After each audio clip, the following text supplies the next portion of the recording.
Voici une jeune femme évangéliste qui sort de sa maison avec sa Bible en main. Tout à coup, un homme et une femme la surprennent et lui envoient une poudre blanche au visage. L'homme la porte sur son épaule, tandis que la femme prend sa Bible. Arrivés dans la maison où vivent l'homme et la femme, ils installent la jeune évangéliste sur un canapé, bien allongé. L'homme s'habille alors d'un vêtement tout rouge. Ce dernier tient quelque chose de rouge en main et commence à prononcer des incantations. Mais l'homme ignorait qu'un esprit diabolique ne peut pas toucher un enfant de Dieu. Après avoir prononcé ces incantations, il tente de plonger ce qu'il tient en main dans le corps de l'évangéliste, mais quelque chose le retient, et le tonnerre éclate.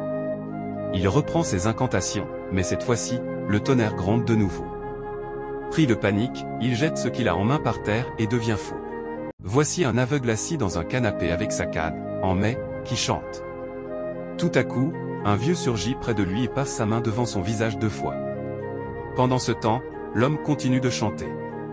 Subitement, il enlève ses lunettes, commence à se frotter les yeux, les ouvre et dit « Je vois, je vois ». Surpris par la présence du vieux près de lui, ce dernier lui dit de se taire car il veut lui montrer quelque chose. Le vieux touche le jeune aveugle et, tout à coup, ils atterrissent dans la cuisine, là où sa femme met une portion de poudre dans le vin qu'il avait demandé. Il voit clairement comment sa femme verse une dose de poudre dans son verre, mais quand il essaie de parler, sa femme ne l'entend pas, car ils sont invisibles. Le vieux le touche à nouveau, et il se retrouve au salon. Une fois au salon, le vieux lui conseille de faire comme s'il n'avait rien vu et de continuer à agir comme s'il était aveugle. L'homme suit les conseils du vieux, appelle sa femme et fait semblant de ne rien savoir. À son arrivée au salon avec le verre de vin, elle remet le verre à l'homme, et celui-ci lui tend sa canne. Il lui demande où poser sa canne, mais la femme lui dit de la poser à côté de lui.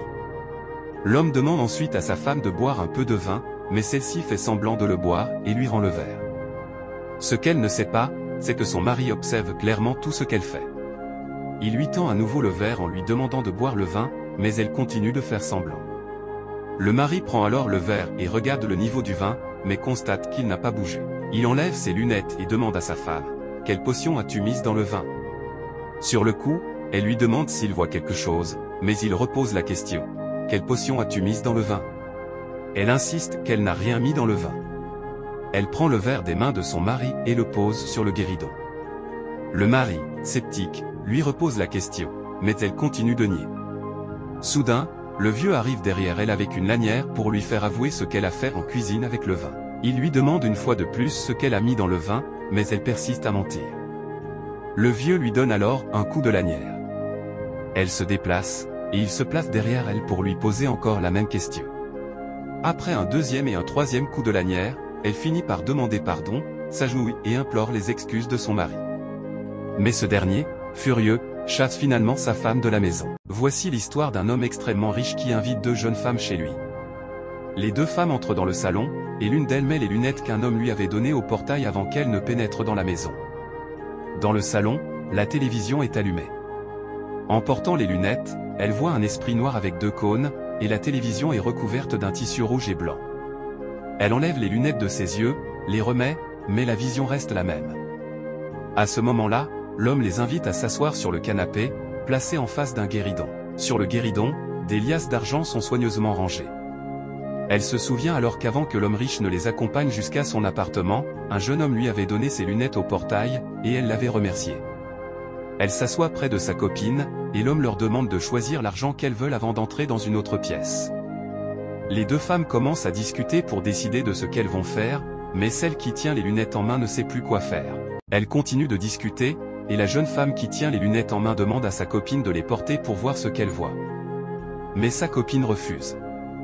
La discussion persiste entre les 2 jeunes femmes. Sa copine lui tend les lunettes, mais elle refuse toujours. Alors, la copine qui ne voulait pas porter les lunettes commence à compter le nombre de liasses d'argent posées sur le guéridon. Cependant, la jeune femme avec les lunettes est hésitante, ce qu'elle voit en les portant l'empêche de se concentrer sur l'argent. Tout à coup, l'homme riche revient au salon et dit aux 2 jeunes femmes de se mettre à l'aise et de ne pas s'inquiéter. Mais celle qui tient les lunettes en main se sent mal à l'aise à cause de ce qu'elle a vu. Elle demande alors la permission de sortir pour répondre à un appel et en profite pour aller voir le jeune homme qui lui avait remis les lunettes au portail. Pendant ce temps, l'homme riche continue de parler avec l'autre jeune femme, et leur discussion persiste.